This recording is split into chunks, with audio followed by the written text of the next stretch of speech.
ஒரு மகிழ்ச்சியான செய்தி. இதயம் நலனையின் விலை லிட்டருக்கு ரூபாய் 105 குறைஞ்சிருக்கு.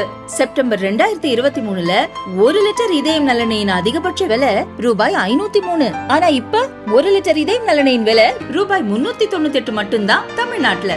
அப்ப இனிமே எல்லாரும் இதயம் நலனை வாங்கலாம் இல்ல?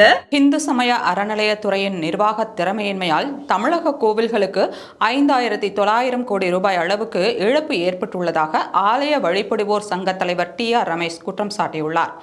இந்து சமய அறநிலையத்துறையின் நிர்வாக திறமையின்மையால் தமிழக கோவில்களுக்கு 5900 கோடி ரூபாய் அளவுக்கு இழப்பு ஏற்பட்டுள்ளதாக ஆலய வழிபடுவோர் சங்க தலைவர் TR ரமேஷ் குற்றம் சாட்டியுள்ளார். இந்து தமிழ் நாளிதழுக்கு TR ரமேஷ் இது குறித்து பேட்டி கொடுத்துள்ளார். அதில் இந்து சமய அறநிலையத்துறை நீதிமன்ற உத்தரவுகளை முறையாக செயல்படுத்துவது இல்லை. அறநிலையத்துறை செயல் அலுவலர்கள் பல ஆண்டுகளாக கோவில் நிர்வாக பொறுப்புகளை கவனித்து வருகின்றனர். இது அறநிலையத்துறை சட்டத்திற்கு எதிரானது. அறங்காவலர்கள் நியமிக்கப்படாத சூழலில் 90 நாட்கள் மட்டுமே செயல் அலுவலர்கள் அறங்காவலர்களாக தொடர முடியும். தமிழகத்தின் பல கோவில்களில் செயல் அலுவலர்கள் எதன் அடிப்படையில் நியமிக்கப்படுகிறார்கள் என்று தெரிவது இல்லை. இதற்கான உத்தரவு எங்கே என்று கேட்டால் அறநிலையத்துறையிடமிருந்து தேடி பார்க்கிறோம் என்று பதில் வருகிறது.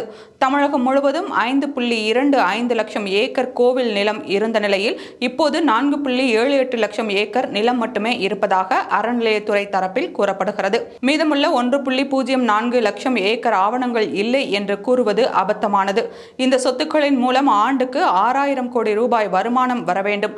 ஆனால் வெறும் 100 கோடி ரூபாய் மட்டுமே வருவாய் ஈட்டி வருவதாக அறநிலையத்துறை தணிக்கையில் தெரிவித்துள்ளது. இதனால் ஆண்டுக்கு 5900 கோடி ரூபாய் அளவுக்கு இழப்பு ஏற்படுகிறது. கோவில்களில் திருடு போன தொன்மையான ஆயிரக்கணக்கான சிலைகள் இதுவரை கண்டுபிடிக்கப்படவில்லை. எனவே கோவில்களுக்கு அறங்காவலர்களை நியமித்து நிர்வாகத்தை அவர்களிடம் ஒப்படைக்க வேண்டும். இறை நம்பிக்கையுள்ள அரசியல் தொடர்பு இல்லாத நேர்மையான ஒருவரை அறங்காவலராக தேர்ந்தெடுக்க வேண்டும் என்று TR ரமேஷ் தெரிவித்துள்ளார்.